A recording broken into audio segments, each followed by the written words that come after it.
বন্ধুরা, আমাদের মধ্যে বেশিরভাগ লোকেরাই রোগা পাতলা হয়ে থাকে, বাট আপনি অনেক খাচ্ছেন কিন্তু দিন দিন রোগা হয়ে যাচ্ছেন।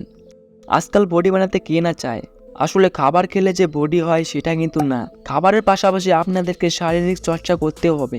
আর আজকের এই ভিডিওটিতে আপনারা অনেক কিছু জানতে পারবেন, তাই দেখতে থাকুন ভিডিওটি শেষ অবধি। আচ্ছা, তো একদম শুরু থেকে শুরু করছি। নাম্বার 1 হলো এক্সারসাইজ, ভেরি ইম্পর্টেন্ট। ভাই, বডি তখনই হবে যখন আপনারা এক্সারসাইজ করা শুরু করবেন, কেননা শুধু বেশি খাবার খেলে বডি হয় না।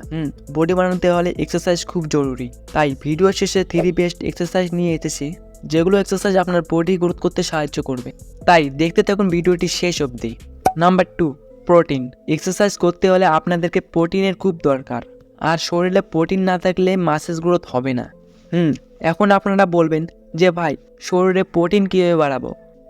আমি বলে দিচ্ছি শরীরে প্রোটিন কীভাবে বাড়াবেন। শরীরে প্রোটিন বাড়াতে হলে আপনাকে প্রোটিনযুক্ত খাবার খেতে হবে। যেমন ধরেন কলা, দুধ, বাদাম, কিশমিশ। এই 4টি খাবারে আপনি অনেক বেশি হাইট প্রোটিন পাবেন। প্রতিদিন যদি আপনি এই 4টি খাবার আপনি নিয়মিত খান, তাহলে আপনাকে আর চিন্তা করতে হবে না প্রোটিনকে নিয়ে।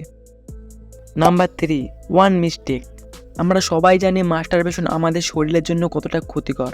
সবাই এটা জেনেও এই খারাপ কাজ থেকে করতে থাকে। পুরুষদের শরীরে স্পাম থাকাটা খুব জরুরি, তাই আর স্পাম নষ্ট না করে বাড়াতে চেষ্টা করুন। তো বন্ধুরা, আমি যেগুলো আজকে বললাম সেগুলো আপনারা মেনে চলুন। আর হ্যাঁ, ভিডিওর প্রথমে আমি আপনাদেরকে 3টি বেস্ট এক্সারসাইজের কথা বলেছি, কিন্তু কী কী এক্সারসাইজ সেটা বলি নাই। তো এক্সারসাইজ নাম্বার 1, নাম্বার 2, নাম্বার 3, এই 3টি এক্সারসাইজ আপনি প্রতিদিন করতে পারেন।